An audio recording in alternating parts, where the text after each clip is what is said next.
Hello ಗೆಳೆಯರೆ, welcome to S speech in Kannada channel. ಈ ಒಂದು ವಿಡಿಯೋದಲ್ಲಿ ನಿರುದ್ಯೋಗದ ಕುರಿತಾಗಿ ಪ್ರಬಂಧ ನೋಡ್ತಾ ಹೋಗೋಣ. ಈ ಒಂದು ಪ್ರಬಂಧದ ಮಾಹಿತಿ ಅಂತ ಇಷ್ಟವಾಗಿದ್ರೆ ಒಂದು ಲೈಕ್ ನೀಡಿ. ಹಾಗಾದ್ರೆ ಈ ಒಂದು ನಿರುದ್ಯೋಗದ ಪ್ರಬಂಧ ಬರೆಯೋಕಲ್ಲ ಪೂರ್ಣಾಂಕ ನಿಮಗೆ ಪಡಿಬೇಕಾ? ಅಲ್ಲೇನೇನು ಇರಬೇಕು ಅಂದ್ರೆ ಪೀಠಿಕೆ, ವಿವರಣೆ, ಉಪಸಂಹಾರ ಇದ್ರೆ ಪೂರ್ಣಾಂಕ ಬರುತ್ತಾ? ಇಲ್ಲ, ಬರೋದಿಲ್ಲ. ಈ ಒಂದು ವಿಷಯಕ್ಕೆ ತಕ್ಕಂತೆ ಅರ್ಥಪೂರ್ಣ ವಾಕ್ಯಗಳಿರಬೇಕು, ಸುಂದರವಾದ ಅಕ್ಷರ ಇದ್ದಾಗ ಮಾತ್ರ ನೀವು ಪೂರ್ಣಾಂಕ ಪಡಿತೀರಾ. ರೈಟ್? ಹಾಗಾದ್ರೆ ಇಲ್ಲಿ ನಾವು ಪೀಠಿಕೆ ಒಂದು ಪ್ರಾರಂಭ ಮಾಡ್ತಾ ನೋಡುವ. ಪೀಠಿಕೆ: ನಿರುದ್ಯೋಗವು ಇಂದಿನ ಪ್ರಮುಖ ಸಾಮಾಜಿಕ ಮತ್ತು ಆರ್ಥಿಕ ಸಮಸ್ಯೆಯಾಗಿದೆ. ಕೆಲಸ ಮಾಡಲು ಸಾಮರ್ಥ್ಯ ಇದ್ದರೂ ಉದ್ಯೋಗ ಸಿಗದ ಸ್ಥಿತಿಯನ್ನು ನಿರುದ್ಯೋಗ ಎನ್ನುತ್ತಾರೆ. ಇದು ವ್ಯಕ್ತಿ ಮತ್ತು ದೇಶದ ಅಭಿವೃದ್ಧಿಗೆ ಅಡ್ಡಿಯಾಗುತ್ತದೆ. ಆದ್ದರಿಂದ ನಿರುದ್ಯೋಗ ಸಮಸ್ಯೆಗೆ ಪರಿಹಾರ ಕಂಡುಹಿಡಿಯುವುದು ಅತ್ಯಗತ್ಯ ಅಥವಾ ಅಗತ್ಯವಾಗಿದೆ ಅಂತಕ್ಕಂಥದ್ದು ಇಲ್ಲಿ ನಾನು ಪೀಠಿಕೆಯನ್ನು ಬರಿತಾ ಹೋಗಿದ್ದೀನಿ. ನಿಮಗೆ ಹೆಚ್ಚಿನ ಒಂದು ಸಮಯ ಇತ್ತ ಹಾಗಾದ್ರೆ ಇನ್ನೊಂದು ಸಾಲನ್ನ ಹೆಚ್ಚಿಗೆ ಬರಿತಾ ಹೋಗಿ, 5-6 ಸಾಲಿನೊಳಗೆ ಬರಿತಾ ಹೋಗಿ, ಅಥವಾ 7 ಸಾಲು ಬರಿತಾ ಹೋಗಿ, ಏನು ಪ್ರಾಬ್ಲಮ್ ಇಲ್ಲ. ಹಾಗಾದ್ರೆ ವಿವರಣೆ ನೋಡ್ತಾ ಹೋಗೋಣ. ಹಾಗಾದ್ರೆ ಈ ಒಂದು ಮಾಹಿತಿ ಇಷ್ಟವಾಗಿದ್ರೆ ಒಂದು ಲೈಕ್, ಅನೇಕ ವಿಡಿಯೋ ಪ್ರೋತ್ಸಾಹ ತುಂಬ ಸಿಗುತ್ತೆ. ಇನ್ನೊಬ್ರಿಗೂ ಶೇರ್ ಮಾಡಲು ಸಾಧ್ಯ. ಇಂಥ ಅನೇಕ ವಿಡಿಯೋ ಚಾನಲ್ ಸಬ್ಸ್ಕ್ರೈಬ್ ಆಗಿ. ಓಕೆನಾ? ಬಟ್ ಇಲ್ಲಿ ವಿವರಣೆ ನೋಡ್ತಾ ಹೋಗೋಣ. ನಾನು ವಿವರಣೆಯನ್ನು ಪಾಯಿಂಟ್ ವೈಸ್ ನಿಮಗೆ ತಿಳಿಸ್ತಾ ಹೋಗಿದ್ದೀನಿ. ಈಸಿಯಾಗಿ ನೆನಪಿಡ್ಲಿಕ್ಕೆ ಸಾಧ್ಯ, ಅದೇ ಈಸಿಯಾಗಿ ಮಾರ್ಕ್ಸ್ ಪಡ್ಲಿಕ್ಕೂ ಸಾಧ್ಯ. ನಿರುದ್ಯೋಗ ಮೊದಲನೇ ಒಂದು ಪಾಯಿಂಟ್ ನೋಡಿ. ನಿರುದ್ಯೋಗದ ಅರ್ಥ: ಕೆಲಸ ಮಾಡಲು ಶಕ್ತಿ, ವಿದ್ಯೆ ಹಾಗೂ ಆಸಕ್ತಿ ಇದ್ದರೂ ಉದ್ಯೋಗ ಸಿಗದಿರುವ ಸ್ಥಿತಿಯನ್ನು ನಿರುದ್ಯೋಗ ಎಂದು ಕರೆಯುತ್ತಾರೆ.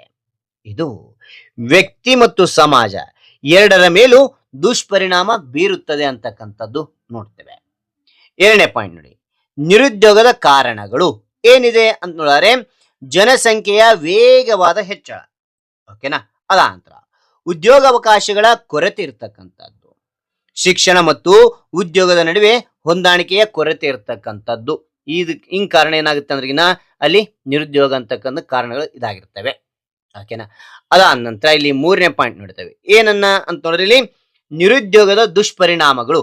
ಇದರಿಂದ ಏನಾಗುತ್ತೆ ಅಂದ್ರಿಗಿನ ಬಡತನ ಮತ್ತು ಆರ್ಥಿಕ ಸಂಕಷ್ಟ ಹೆಚ್ಚಾಗ್ತದೆ. ಯುವಕರಲ್ಲಿ ಆತ್ಮವಿಶ್ವಾಸ ಕುಗ್ಗುತ್ತದೆ. ದೇಶದ ಆರ್ಥಿಕ ಅಭಿವೃದ್ಧಿಗೆ ಹಿನ್ನಡೆಯಾಗುತ್ತದೆ. ಮಾನಸಿಕ ಒತ್ತಡ ಮತ್ತು ನಿರಾಶೆ ಉಂಟಾಗುತ್ತದೆ ಅಂತಕ್ಕಂಥದ್ದನ್ನ ಇಲ್ಲಿ ಮೂರನೇ ಪಾಯಿಂಟ್ ನಲ್ಲಿ ನೋಡ್ತಾ ಹೋಗ್ತೇವೆ. ಹಾಗಾದ್ರೆ ಇಲ್ಲಿ 4ನೇ ಪಾಯಿಂಟ್ ಅನ್ನು ನೋಡ್ತಾ ಹೋಗೋಣವಾ? ಎಸ್, 4ನೇ ಪಾಯಿಂಟ್ ನೋಡಿ ಮಕ್ಕಳೇ. ಇಲ್ಲಿ ನೋಡಿ, ಪರಿಹಾರೋಪಾಯಗಳು ಏನಿದೆ. ಓಕೆನಾ? ಏನ್ ಪರಿಹಾರೋಪಾಯ ಇದೆ ಅಂತ ನೋಡ್ತಾ ಇದ್ರಲ್ಲಿ, ಹೊಸ ಕೈಗಾರಿಕೆಗಳು ಮತ್ತು ಉದ್ಯೋಗಾವಕಾಶಗಳನ್ನು ಹೆಚ್ಚಿಸಬೇಕು. ಅದಾದ ನಂತರ ಕೌಶಲ್ಯಾಭಿವೃದ್ಧಿ ತರಬೇತಿಯನ್ನು ನೀಡಬೇಕು ಯುವಕರಲ್ಲಿ. ಸ್ವಯಂ ಉದ್ಯೋಗಕ್ಕೆ ಸರ್ಕಾರ ಪ್ರೋತ್ಸಾಹ ನೀಡಬೇಕು ಅಂತಕ್ಕಂಥದ್ದು. ಅದ ನಂತರ 5ನೇ ಪಾಯಿಂಟ್ ನೋಡಿ. ಯುವ ಜನರ ಪಾತ್ರ ಏನಿದೆ. ಯುವ ಜನರ ಪಾತ್ರ ಅಂದ್ರೆ ಯುವಕರು ಹೊಸ ಕೌಶಲ್ಯಗಳನ್ನು ಕಲಿಯಬೇಕು. ಅವನ್ನೆಲ್ಲ ಹೊಸದಾಗಿರ್ತಕ್ಕಂಥ ಕೌಶಲ್ಯಗಳನ್ನು ಕಲಿಬೇಕಾಗ್ತದೆ. ಸ್ವಯಂ ಉದ್ಯೋಗ, ಉದ್ಯಮಶೀಲತೆ ಹಾಗೂ ತಾಂತ್ರಿಕ ಜ್ಞಾನವನ್ನು ಬೆಳೆಸಿಕೊಳ್ಳಬೇಕು. ಸರ್ಕಾರಿ ಉದ್ಯೋಗದ ಜೊತೆಗೆ ಖಾಸಗಿ ಮತ್ತು ಸ್ವಂತ ಉದ್ಯಮಗಳತ್ತಲೂ ಗಮನ ಹರಿಸಬೇಕು ಅಂತಕ್ಕಂಥದ್ದನ್ನ ನಾವಿಲ್ಲಿ ನೋಡ್ತೇವೆ. 5ನೇ ಪಾಯಿಂಟ್. ಕೊನೆಗೆ ನಾವು ಉಪಸಂಹಾರ ನೋಡ್ತೇವೆ. ನೋಡ್ತೋಗೋಣ ಬನ್ನಿ.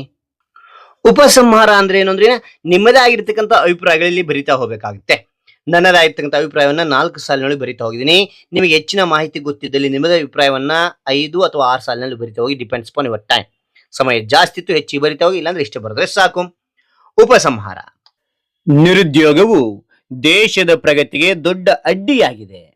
ಸರ್ಕಾರ, ಖಾಸಗಿ ಸಂಸ್ಥೆಗಳು ಮತ್ತು ಯುವ ಜನತೆ ಒಟ್ಟಾಗಿ ಪ್ರಯತ್ನಿಸಿದರೆ ನಿರುದ್ಯೋಗ ಸಮಸ್ಯೆಯನ್ನು ಕಡಿಮೆ ಮಾಡಬಹುದು. ಉದ್ಯೋಗಾವಕಾಶಗಳನ್ನು ಹೆಚ್ಚಿಸುವ ಮೂಲಕ ಸಮೃದ್ಧ ಮತ್ತು ಅಭಿವೃದ್ಧಿ ಹೊಂದಿದ ದೇಶವನ್ನು ನಿರ್ಮಿಸಬಹುದು ಅಂತಕ್ಕಂಥದ್ದು ಉಪಸಂಹಾರದಲ್ಲಿ ನಾನು ಬರ್ತಾ ಹೋಗಿದ್ದೀನಿ. ಓಕೆನಾ? ಹಾಗಾದ್ರೆ ಈ ಎಲ್ಲಾ ಮಾಹಿತಿ ಅಂತ ನಿಮ್ಗೆ ಇಷ್ಟವಾಗಿದ್ರೆ ಒಂದು ಲೈಕ್, ಅನೇಕ ವಿಡಿಯೋ ಪ್ರೋತ್ಸಾಹ ತುಂಬ ಸಿಗುತ್ತೆ. ಇನ್ನೊಬ್ರಿಗೂ ಶೇರ್ ಮಾಡಲು ಸಾಧ್ಯ. ಇಂಥ ಅನೇಕ ವಿಡಿಯೋ ಚಾನಲ್ ಸಬ್ಸ್ಕ್ರೈಬ್ ಆಗಿ. ಹಾಗೆ ನಿಮಗೆ ಯಾವ ರೀತಿಯ ಒಂದು ಪ್ರಬಂಧ ಬೇಕಂತೇಳಿ ಕಾಮೆಂಟ್ ಮಾಡಿ. ಆ ಒಂದು ವಿಷಯಕ್ಕೆ ತಕ್ಕಂತೆ ನಾವು ವಿಡಿಯೋ ಮಾಡಲು ಪ್ರಯತ್ನ ಪಡ್ತೇನೆ ಅಂತ ಹೇಳ್ತಾ, ಮತ್ತೊಂದು ಹೊಸ ವಿಷಯದೊಂದಿಗೆ ಮತ್ತೊಂದು ಹೊಸ ವಿಡಿಯೋದಿಂದ ಭೇಟಿ ಆಗ್ತೇನೆ. Thank you for watching. Bye ಮಕ್ಕಳೇ.